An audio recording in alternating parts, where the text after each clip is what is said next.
ইকামতের সময় কখন দাঁড়াবেন?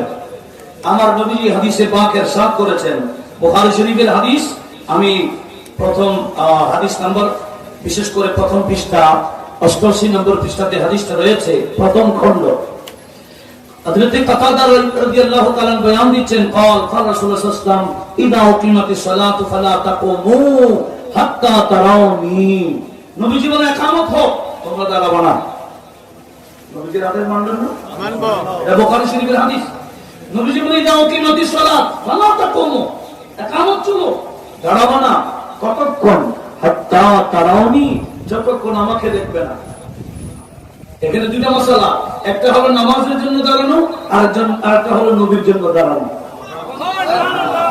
একটা হলো নামাজের জন্য দাঁড়ানো, আরেকটা নবীর তাজিমে দাঁড়ানো। দুটো একই হাদিসের মধ্যে নবীজি বলে দিয়েছেন, হাত্তা তারাউনি, যতক্ষণ আমাকে দেখবে না, দাঁড়াইতে পারবে না। আমার নবীজি বের হতেন হাইয়া আলাল ফালাহ বললে। আর সেজন্য আমাদেরকেও বিশেষ করে ফিকহ প্রায় কিতাবে, শাহেদে কায়া থেকে শুরু করে প্রায় কিতাবে রয়েছে, হাইয়া আলাল ফালাহ বললে দাঁড়াইতে হয়, এটাই সুন্নাত। আর আগে ভাগে দাঁড়াই থাকা এটা বেদাত, খেলাফে সুন্নাত।